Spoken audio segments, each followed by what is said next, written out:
చాలామంది వాళ్ళ మాట్లాడుతున్న మాట ఏంటంటే, వాళ్ళకు వచ్చిన బాధలు, వాళ్ళకు వచ్చిన కష్టాలు, వాళ్ళకు వచ్చిన కన్నీళ్ళు, ఆ సమస్యలు, ఆ రోగాలు, ఆ బలహీనతలు, ఆర్థిక పరిస్థితులు, ఇవన్నీ వాళ్ళు ఏమంటున్నారు తెలుసా? జనం లోకంలో వాళ్ళు అంటున్నారు, దేవుళ్ళకి వచ్చిన వాళ్ళు కూడా అదే మాట అంటున్నారు. మా రాత దేవుడిట రాశాడు, మా తలరాత దేవుడిలాగా ఏం చేశాడంట? రాశాడంట.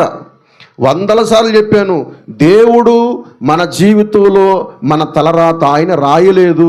ఇక ఆయనే రాసి భూమి మీద పంపించే లెక్క అయితే ఇక మనకి ఎందుకు ఈ బతుకు అసలు? ఇక ఆయన అట్లా రాయలేదు మన తలరాత. ఈ జబ్బు రావాలని దేవుడేమి రాయిలా, ఇన్ని అప్పుల పాలవ్వాలని దేవుడేమి రాయిలా, నీకు పిల్లలు పుట్టకూడదని దేవుడేమి రాయిలా, నీకు పెళ్లి కాకూడదని దేవుడేమి రాయిలా, నీకు ఉద్యోగం రాకూడదని దేవుడేమి రాయిలా, ఈ సంవత్సరం నీకు చెయ్యరగలని దేవుడేమి రాయిలా, ఈ సంవత్సరం నువ్వు బండి కింద అట్లా దేవుడేమి రాయిలా, ఈ సంవత్సరం నువ్వు ఇల్లు కట్టుకోకూడదని దేవుడేమి రాయిలా. మన గురించి దేవుడు రాసిన విషయాలు మూడు విషయాలు. ఎప్పుడు పుట్టాలి, ఎక్కడ పుట్టాలి, ఎప్పుడు చచ్చిపోవాలి, ఈ మూడే దేవుడు రాసింది. మిగిలిన మధ్యలో అవన్నీ రాసుకోరని పెన్ను పేపర్ నీ చేతికి అప్పచెప్పాడు దేవుడు. మిగిలిన జీవితం మధ్యకాలపు పుట్టుకకు మరణమునకు మధ్యలో ఉన్న ఈ మధ్యకాలపు జీవితం అంతా రాసుకోమని మనకు అప్పచెప్పాడు. మంచి దినాలు కావాలా రాసుకో, చెడ్డ దినాలు కావాలా నువ్వే రాసుకో. నేను రాసేదేంటి? దేవుడు నాకు ఎట్లా అన్యాయం, దేవుడు అన్యాయం చేయటం ఏంటి? ఎర్రి మాటలు కాకపోతే దేవుడు నన్ను ఎడిపిస్తాడు, దేవుడు ఎడిపిస్తాడా? దేవుడు నా కుటుంబానికి ఎట్ట పెట్టాడు? అట్లా ఏం పెట్టాడు దేవుడు. ఎవరికి ఏం పెట్టలేదు ఆయన, ఎవరికి ఏం పెట్టలేదండి. మన పనులే మన తలరాతలు, మనం చేసే క్రియలే మన తలరాతలు అని నేనంటలా. వాక్యం చెప్పింది 38వ కీర్తన 4వ చరణం, నా దోషములు నా తల మీదగా పొర్లి ఉన్నాయి. చేసినవి ఎక్కడికి వచ్చినాయి అంట? ఎక్కడికి వచ్చినాయి చేసినవి అన్నీ? మరి నువ్వు చేసి నీ తల మీదకి వస్తే దేవుడు రాసాడు అంటావేంటి మాట? నువ్వు చేసినవి నీ తల మీదకి వచ్చినాయి, దేవుడు రాసాడు ఆ మాట ఎందుకు అనాలి? ఎట్లాంటోడిని రాశాడు దేవుడు నాకు, ఎట్లాంటోడిని అంటే దేవుడు సంబంధం చూసి నీకు పెళ్లి చేసి నీతో మూడు లేపించి దేవుడు చేశాడా? నువ్వు చూసుకున్నావు సంబంధం? ఎవరు చూసుకున్నారు సంబంధం? చిచ్చిచ్చి అసలు దీంతో యాగలేకపోతాయి. ఇసువంటి దాన్ని దేవుడు నాకు ఇచ్చాడండి. అసలు అమ్మ దేవుడేం చేయలా, నువ్వు మీ అమ్మ మీ నాన్న మీ చుట్టాలు వెళ్ళి చూసుకుని బాగుంది, చక్కగా ఉంది, సూపర్గా ఉంది, అందంగా ఉంది, జడబారుగా ఉంది, మొహం తెల్లగా ఉందని నువ్వు చేసుకొచ్చుకున్నావు. మీ తల్లిదండ్రులు మీ బంధువులు మీరు వెళ్ళి ఆడు బాగా ఉన్నవాడు ఒక్కడే కూడా కంటే ఇంట్లో బాగా డబ్బులు ఉండి స్థలం ఉందంట పొలం నువ్వు చేసుకొచ్చుకున్నావు. అదేమంటే దేవుడు ఇటువంటి వాడిని ఇచ్చాడు, దేవుడు ఇటువంటి దాన్ని ఇచ్చాడు. మనం చేసిన మన తల మీదకి వస్తాయి కానీ మన తల మీద ఎవరు రాతేమి రాయలేదు అంటాడు అక్కడ. నా దోషములు నా తల మీదగా పొర్లుచున్నవి. అట్లా వచ్చినప్పుడు నాకేం జరిగింది తెలుసా? చెడ్డ దినాలు మొదలైనవి అంటాడు అక్కడ. చదవండి ఒకసారి చూద్దాం. నా మూర్ఖత వలన అదిగో తల మీదకి దోషములు రాగా ఏమొచ్చినాయి అంట? గాయాలైనవి అంట. ఆ గాయాలు దుర్వాసన గలవై చీమిరసి గార్తని అంట. శ్రమ చేత మిక్కిలి కుంగి ఉన్నాను, దినమెల్లా దుఃఖం నా బతుకొచ్చింది, నా నడుము తాపముతో నడువు నొప్పి, నా శరీరములో ఆరోగ్యము లేదు, నేను సొమ్మసిల్లి బహుగా నలిగి ఉన్నాను, నా మనోవేదన బట్టి నేను కేకలు, నా శరీరములో ఆరోగ్యము లేదు, నా మనోదుఃఖమును బట్టి నేను కేకలు వేస్తున్నాను. ఏమండి 10వ వచనము, నా గుండె కొట్టుకొనుచున్నది, నా బలము నన్ను విడిచిపోయెను, నా కనుదృష్టి తప్పిపోయెను, నా చెలికాండ్రులు నా స్నేహితులు నా తెగులు చూచి ఎడమగా దూరముగా, వీడికి జబ్బు చేసినారు అని వాళ్ళ దూరంగా వీడు తగ్గిపోతున్నాడు. పాలిపోయాడు, చూసావా తెల్లగా అయిపోయాడు, సన్నగా ఊగిసలాడుతున్నాడు. ఇది అయిందిరు వాడి దగ్గరికి వెళ్ళకూడదు అని చెలికాళ్ళు స్నేహితులు దూరమై ఉన్నారు. నా బంధువులు దూరముగా. ఎవరెవరిని చూసి వాళ్ళు ఎగిరి పడుతున్నావో వాళ్ళు ఉన్నారు. ఎవరున్నారు? బంధువులు. ఎవరున్నారట? ఇప్పుడు ఆ బంధువులు ఎట్లా ఉన్నారు ఇక్కడ? దూరముగా. ఆ ఇంటికి వెళ్తే అనయ్య ఒక 1000 రూపాయలు ఇవ్వ అంటాడు. ఎందుకు వచ్చిన గొడవ? పలకరిద్దామని పోతే ఒక 5,000 ఇవ్వ హాస్పిటల్కి అలా అంటాడు. ఎందుకు వచ్చిన గొడవ? వెళ్ళకుండా ఉంటే పోలా. బంధువులు దూరముగా ఉన్నారు, నా ప్రాణము తీయజూసు ఊరులు ఒడ్డుచున్నారు. అబ్బబ్బబ్బబ్బ, ఎంత తిప్పలొచ్చి పడిపోయినాయండి. దేనికి వచ్చినాయి అంటాడు? ఇవన్నీ దేవుడు పెట్టింది అంటాడా? ఎవరు పెట్టారు అంటాడండి?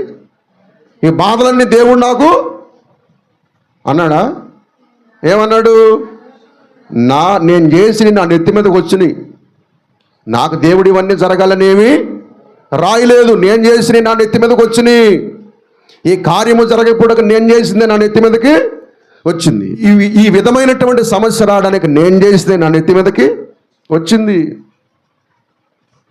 దేవుడు ఎవరి రాత రాయడు. నీ రాత బాగుండాలి, నీ దినములు బాగుండాలి, నీ సంవత్సరములు సుఖముగా వెళ్ళపుచ్చుకోవాలంటే దాన్ని నువ్వు రాసుకోమన్నాడు దేవుడు. నువ్వే రాసుకో. భవిష్యత్తులో నేను మంచమే పడకూడదు అనుకుంటే రాసుకో రాత. రాసుకుని ఏం చేయాలి? అట్లా పడకుండా ఉండాలంటే ఏం చేయాలో అది మనం చేసుకోవాలి.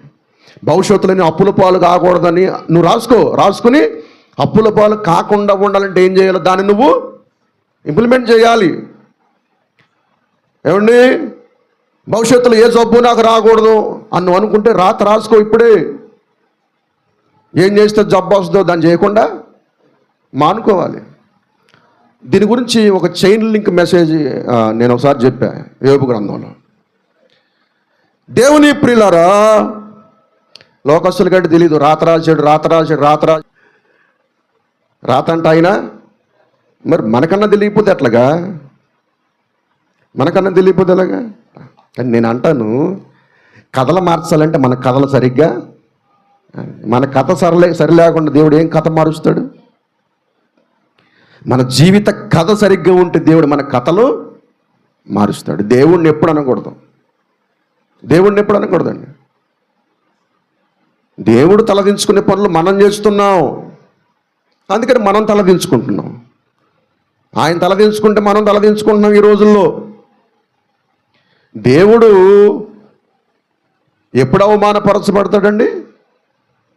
ఎప్పుడు అవమానపరచబడతాడు? మనకు డబ్బులు లేవని అవమానపరచబడ్డా ఆయన. ఏమండి, మనకు జబ్బు వచ్చిందని దేవుడికి అవమానం రాదు. మనం అప్పుల పాలయ్యామని దేవునికి అవమానం ఏమి? నా ఇంట్లో ఈ బాధ ఉందని దేవుడికి, మనుషులు అనుకోవచ్చు. ఏంటి వాళ్ళ ఇంట్లో అయ్యగారి ఇంట్లో ఇట్లాంటి అని మనుషులు అనుకోవచ్చు. అది దేవునికి అవమానం కాదు. మనం లక్షలో కోట్లు అప్పులైపోవటం దేవునికి అవమానం ఏమి? లోకస్తులు అనుకోవచ్చు. దేవుణ్ణి నమ్ముకున్నావుగా ఈ రోగం ఏంటి? దేవుణ్ణి నమ్ముకున్నావుగా ఈ అప్పులేంటి? దేవుణ్ణి నమ్ముకున్నావుగా ఇల్లు కట్టుకోలేకపోతున్నావు ఏంటి? దేవుణ్ణి నమ్ముకున్నావుగా పిల్లలు పుట్టట్లేదేంటి? దేవుణ్ణి నమ్ముకున్నావుగా పెళ్లి కావట్లేదేంటి అని వాళ్ళు అనొచ్చు. కానీ వీటిని బట్టి దేవుడు అవమానపరిచేవాడేవాడు, తలదించుకునేవాడు కాదు. ఇవిగా దేవునికి అవమానం. మనము బాధలలో ఉండుట దేవునికి అవమానం కాదు. మనం పాపము చేసే రోజున దేవునికి అవమానం. అప్పుడు తలదించుకుంటాడు దేవుడు. అప్పుడు మన ఇంట్లో ఒకడు చచ్చిపోవడం దేవునికి అవమానం. మా ఇంట్లో మా నాన్నగారు చచ్చిపోయాడు, మా పెద్ద అక్క చచ్చిపోయింది, అది దేవునికి అవమానం కాదు. మేము దారి తప్పిన రోజున దేవునికి అవమానం. నా ఇంట్లో నా కూతురికి బలహీనత, అది లోకంలో మాట్లాడవచ్చు, కానీ దేవునికి అది అవమానం. నేను చెడిపోయిన రోజున దేవుడు తలదించుకుంటాడు. అప్పుడు దాకా నా విషయంలో దేవుడు తలెత్తుకునే నిలబడతాడు. నేను దారి తప్పిన రోజున దేవుడు అవమానపరచబడతాడు. జ్ఞాపకం పెట్టుకోవాలి. దారి తప్పకుండా దేవుడు తలెత్తుకునేటట్లుగా మనం జీవించగలిగితే మంచి దినములు చూసే ఆ భాగ్యాన్ని ప్రభు మనకి ఇస్తాడు. దేవుని బిడ్డలారా, మంచి దినాలు అంటే ఊరికే రావు. పిలుపేంటో నువ్వు గమనించాలి. ఎందుకు పిలిచాడు దేవుడు నన్ను దేవుళ్ళలోకి? ఎందుకు రక్షణ ఇచ్చాడు? ఎందుకు తన ఆలయానికి రానిచ్చాడు? ఎందుకు తన శరీర రక్తమాంసాలు తీసుకొని ఇస్తున్నాడు? లోకంలో నాకంటే మంచోళ్ళు లేరా, గనులు లేరా, గొప్పోళ్ళు లేరు, ఎవరికి లేని రక్షణ నాకెవటం ఏంటి ప్రభు? నన్ను ఎలా బతకమంటున్నాడు దేవుడు? అవగాహన లేకపోతే ఎట్లా? నువ్వు నెత్తి మీద కింట మినులు బస్తాయేమో ఇట్లా అరగంట ప్రార్థన చేయమని దేవుడు చెప్తున్నాడు. అది భారమా? వేకులు లేచి 2 మొక్కలు దేవుణ్ణి స్తుతించమని దేవుడు నీకు ఎన్ని కష్టాలు అయితే పిలుపు నీకేం అర్థం అవుద్ది? కాస్త దేవుని వాక్యం చదవన్నాడు దేవుడు, నీకు అర్థం కాకపోతే నీకు ఇంకా పిలుపేం అర్థమైనట్టు? చూడొద్దు, నువ్వు దాటి వెళ్ళిపోవతలకి అంటున్నాడు. వెళ్ళిపో, ఏమవుద్ది? ఏం చెప్పారు రాత్రి? ఎన్ని విషయాలు చెప్పాను. యోసేపు గురించి ఎటువంటి సత్యాన్ని దేవుడు చెప్పాడు రాత్రి. దాటి వెళ్ళిపోతేనే అందని కడలా చేయి పరులు జాచి ఎగబడ్డాం అనుకో, వెరితనంగా ఉండే దేవుడు నశించుచున్న వారికి సిలువను కూర్చున్న వార్త ఎవడైతే తీసి పక్కన పెట్టేస్తున్నాడు వాక్యాన్ని, వాడు నాశనానికి వెళ్ళిపోతున్నాడని వాక్యాన్ని పెడచెవిన పెట్టి అట్టా చెప్తాడులే, ఎవరి కోసం చెప్తుంది మనకు కాదు అని అనుకునేవాడు నశించిపోతున్నాడని అర్థం. నన్ను కాదనుకునేవాడు నాశనానికి వాడు ఓగుతున్నాడని, జరుగుతున్నాడని అర్థము. మంచి దినాలు చూడాలంటే, ఆశీర్వాదం పొందుకోవాలంటే మనల్ని పిలిచిన పిలుపు ఒకటి ఉంది. ఆ పిలుపుని బట్టి మనం నడుచుకోవాలి.